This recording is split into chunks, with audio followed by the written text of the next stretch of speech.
So I divided this video into 3 parts जिसमें हम यहाँ से लेके यहाँ तक का सफ़र तय करेंगे. So let's begin. This is part 1 of drawing hyper-realistic sketch of Virat Kohli. So बहुत easy steps हैं. सबसे पहला steps है outlines complete करनी. I am using grid art method for more accuracy. अच्छा. As you can see outlines complete हो गई हैं. So let's shade the arm portion. अच्छा. So इसके लिए मैं यूज़ करूँगा HB pencil for the base layer shading. उसके बाद शेड किए हुए पोर्शन को स्मूथ करने के लिए आई यूज टिश्यू पेपर और you can even use cotton for it. अच्छा. उसके बाद टैटू के आउटलाइंस बनाएंगे. So as you know tattoo की डेप्थ जो है वो ज़्यादा होती है. सो उसके लिए हम यूज़ करेंगे 8B और 6B पेंसिल्स. वॉच इस पूरे स्केच का डार्केस्ट पार्ट है. सो इसके लिए मैं यूज़ करूँगा 10B पेंसिल. अच्छा. और बैकग्राउंड के लिए I use 10B pencil also. Hand को बनाने के लिए पहले डार्क पार्ट को 4B या 6B पेंसिल से शेड कर लेंगे एंड फिर नॉर्मल शेडिंग. ओके. और एंड में रियलिस्टिक इफेक्ट देने के लिए इरेजर पेंसिल या किसी भी पॉइंटेड इरेजर से डॉट्स बना लेंगे.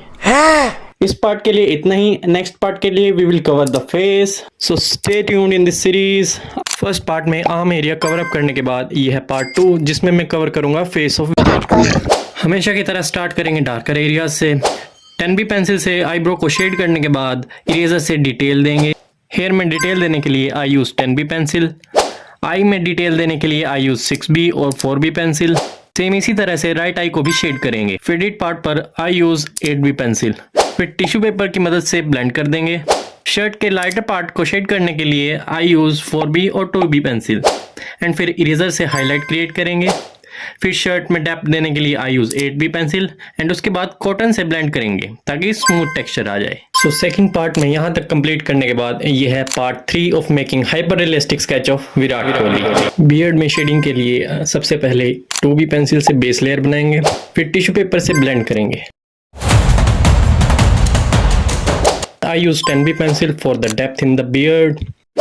बियर्ड कंप्लीट करने के बाद थोड़ी डिटेल देंगे ईयर के पोर्शन में एंड फिर उसके बाद थोड़ा सा कॉलर में भी डिटेल देंगे ताकि डेप्थ क्रिएट हो जाए.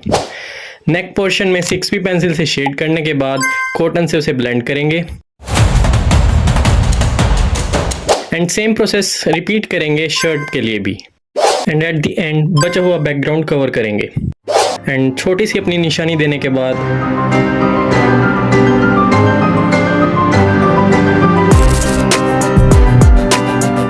so rate out this complete sketch and the complete series as well.